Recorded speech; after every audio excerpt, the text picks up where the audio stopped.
네, 안녕하세요. 음모론 가득한 와주스키 방송입니다. 오늘은 우크라이나 재건주 관련해서 조금 더 이야기를 해보겠습니다.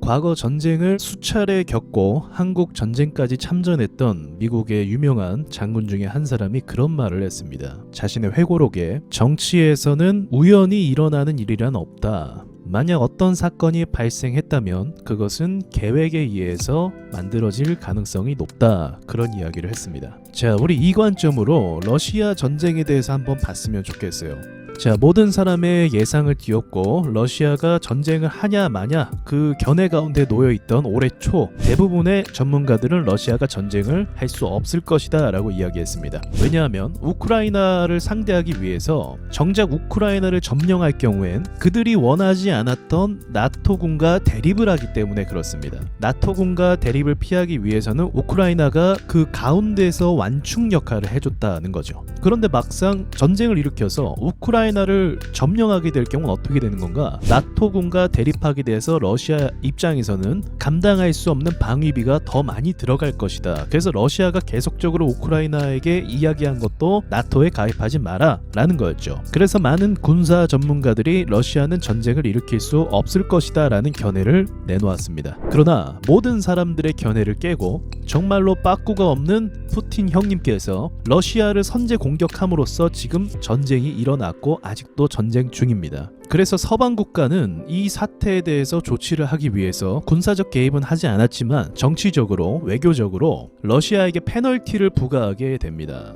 대표적인 페널티 중에 하나가 금융제재였죠. 그래서 스위프트, 각 나라 간에 거래할 수 있는 은행 계좌를 동결시킴으로써 자금줄을 막아버리는 제재를 취하게 됩니다. 그러나 결과는 어떻게 됐죠? 네, 결과는 놀랍게도 러시아는 이미 중국과의 거래 관계를 두고 있었고 중국이 사용하는 전산망을 통해서 자유롭게 은행 거래를 할 수 있게 된 것이죠. 그리고 중국 외에 이란이라든지 그리고 인도라든지 다른 나라들과의 상호 교류를 통해서 러시아 경제는 무너지지 않고 거뜬히 버티고 있는 상황이 되는 겁니다. 중국 역시도 우리 다 아시겠지만 요소수 사태 나면서 에너지 문제가 중국에서도 부각이 됐었죠. 그래서 겨울을 나기가 힘들 것이다 라고 많은 사람들이 예측을 했지만 막상 러시아에게 에너지를 조달받으면서 이 두 나라는 서로 윈윈 관계를 유지하게 된다는 거죠. 정말 골 때리지 않는 상황이 아닐 수가 없습니다. 그러니까 지금 국제정세의 판도는요, 많은 사람들의 예측을 어떻게 됐다? 다 빗나가게 만들었고 예상 밖의 일들이 계속적으로 일어나고 있다는 겁니다. 앞으로도 어떤 일이 일어날지 모르는 거고요. 그러니까 지금에서야 결과적인 부분을 놓고 봤을 때 어떤 것을 우리가 이야기할 수 있냐면 이 모든 것은 사전에 뭐가 됐다? 계획이 된 것이었다라고 알 수가 있는 겁니다. 계획이 됐고 이미 준비가 된 상태에서 우크라이나와 전쟁을 일으켰다는 것이죠. 많은 사람들이 러시아는 전쟁을 할 수 없을 거야. 러시아가 전쟁을 일으키면 국제사회에서 따돌림을 받게 되고 그에 따른 제재와 책임을 묻게 될 거야 라고 이야기하면서 전쟁을 하지 못할 것이라 생각했지만 이미 사전에 모든 것을 다 계획하고 준비가 되어 있었기 때문에 전쟁을 일으킨 현재 상황에서도 러시아는 거뜬하게 모든 것을 대비하고 경제적으로도 다시 원상복구가 됐다는 걸 의미하는 거죠. 우크라이나는 안타깝지만 정말 슬프지만 자체적으로 나라를 다시 재건할 만한 힘은 없을 겁니다. 그래서 외부의 힘을 빌릴 수밖에 없는데 사실은 이 외부의 힘을 빌린다라는 건 공짜가 아닙니다. 여러분, 전쟁이 났다고 해서 피해를 받았다라고 해서 다른 나라에서 무작정 도와주고 원조할 것 같습니까? 그렇지 않아요.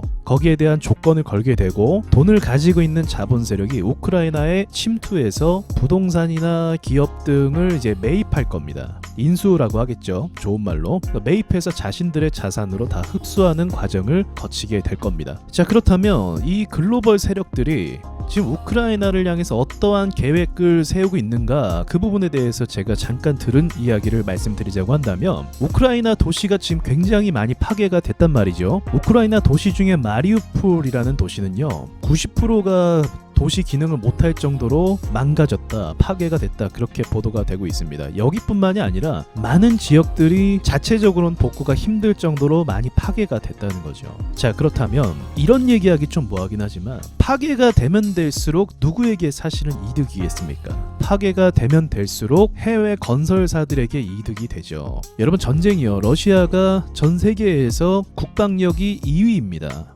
미국 다음으로 강한 나라라고 볼 수가 있어요. 그런 나라가 우크라이나와 전쟁하는데 시간이 굉장히 길게 끌리고 있다는 거죠. 시간이 길게 끌리면 전쟁에서 좋은 겁니까? 안 좋은 겁니까? 안 좋은 거죠. 비용이 계속 들어가기 때문에 전쟁은 가능한 빨리 끝내는 게 좋습니다. 그런데 지금까지 전쟁을 계속 끌고 가면서 도시를 파괴하면서 도시들이 다 무너지고 있는 상황이라는 거죠. 그러니까 파괴가 많이 될수록 건설사들에게 유리하다라는 사실은 이제 부정할 수가 없는 거죠. 더불어서 그런 이야기까지 있습니다. 이제 건설을 다시 하는데 뭐 이전으로 다시 만든다라기보다 스마트 도시로 재건될 가능성이 높다, 그런 이야기까지 있습니다. 무슨 말이냐면, 여러분, 앞으로 시대가 어떻게 되고 있습니까? 이제 AI라든지 자율주행이라든지 드론이라든지 이제 사람의 영역을 벗어난 기계가 대체하는 것들이 앞으로 들어서고 있는 거잖아요. 그러기 위해서는 그러한 계획들을 실현하고 또 이것이 실용성이 있다라는 걸 증명하기 위해서는 도시 건설이 굉장히 중요한 역할을 합니다. 그러니까 신도시를 말하는 거죠. 신도시에 새로운 시스템을 도입하고 사람들이 봤을 때 그것이 좋은 롤 모델로 작용할 수 있도록 하는 거죠. 그렇다면 우크라이나를 재건할 때 기존에 있었던 집 모양으로 다시 만들겠습니까? 그런 차원이 아니라는 거죠. 우크라이나는 지역에다가 인터넷망을 설치해서 스마트 도시로 운영이 되면서 자율주행 차들이 움직일 수 있도록, 그리고 드론이 움직일 수 있도록, 기존의 전봇대에 뭐 전선이 이렇게 막 늘려져 있었다라고 한다면 이젠 그런 식이 아니라 바닥면에다가 모든 것들을 다 배선하는 그런 시스템으로 완전 바뀔 가능성이 높다는 겁니다. 그래서 저도 이 부분은 이제 들은 이야기지만 또 예상이기도 하지만 글로벌 세력에 의해서 우크라이나가 재건될 경우에는 스마트 시티의 롤 모델로서 사람들에게 홍보될 가능성이 있다, 그런 이야기를 하더라고요. 그렇다고 한다면 지금 보시는 이 5G 통신 관련주들 있지 않습니까? 이런 회사들의 주식들이 다 눌려 있는데 우크라이나 재건이라는 타이틀을 가지고 해외 진출 이슈를 또 가지고 간다고 하면 이들의 주식이 또 상승할 가능성이 높게 되는 거고, 이 스마트 그리드, 스마트 시티 이런 관련주들이 또 있거든요. 그래서 네옴시티 관련주가 또 상승하는 부분도 있는데 그런 것들까지도 다 엮여서, 그리고 건설사 종목들이 다 엮여서 상승할 수 있는 가능성이 열린다는 겁니다. 가능성을 말씀드리는 거예요. 그러니까 쉽게 이해를 하면 우리가 대북주가 왜 올랐습니까? 개발이 안 된 북한 지역에 우리나라 기업이 들어가서 건설을 한다는 거죠. 그래서 도시 철도를 건설하기도 하고, 그리고 천연자원을 캘 수 있는 그런 관련주들이 또 오르기도 하는 거 아니었습니까? 그 관련된 종목들이요, 진짜 굉장히 많았어요. 50개가 넘었던 것 같아요. 그래서 김정은이 한국으로 왔을 때 관련된 종목들이 정말로 30개 넘게 막 상한가를 가고 그랬던 기억이 있습니다. 맥락이 같다라는 거죠. 타이틀도 같고 맥락도 같고 목표도 같고. 그러나 결과적으로 어떻게 됐죠? 이거 다 허상일 뿐이었죠. 그래서 스마트 그리드, 스마트 시티를 이 재료를 엮어서 우크라이나 재건주와 엮어서 보여줄 가능성이 있는데 그 가능성은 어디까지나 뭐가 될 수도 있다? 허상이 될 수도 있습니다. 그런데 세력들은 제가 뭐라고 말씀드렸죠? 포장을 잘한다고 했죠. 포장을 해서 그게 진짜 그렇게 될 것처럼 만드는 게 세력이에요. 왜요? 주가가 오르면 진짜 그렇게 될 것 같거든요.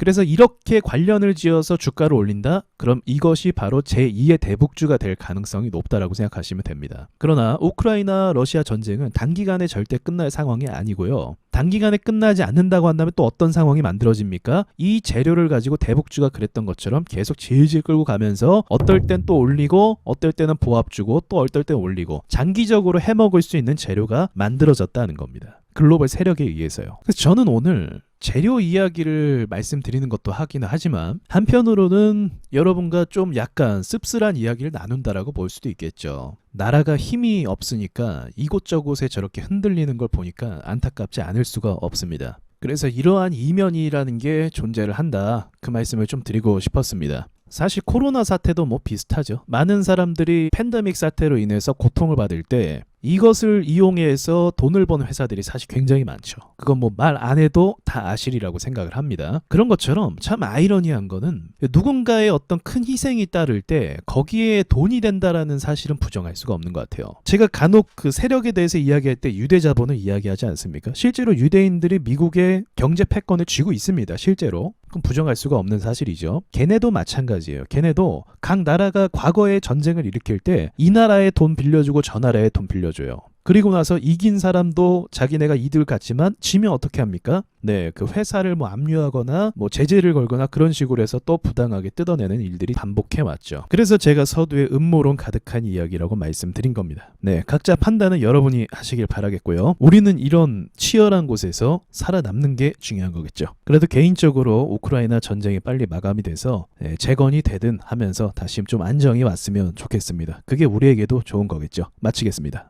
네, 안녕하세요. 와조스키입니다. 여러분, 드디어 와조스키 홈페이지가 개설이 됐습니다. 와조 인사이트라는 홈페이지인데요. 여러 교육 프로그램과 그리고 시황 분석과 그리고 세력주 종목 분석, 그리고 특별히 세력주 매매 공식 책을 구매한 분들에게 챕터별 무료 강의를 해드리고 있으니까 오셔서 세력에 대해 공부해 보시길 바라겠습니다. 홈페이지 안에 강의는 앞으로 계속 업데이트할 예정이니까 홈페이지에서 뵙도록 하겠습니다.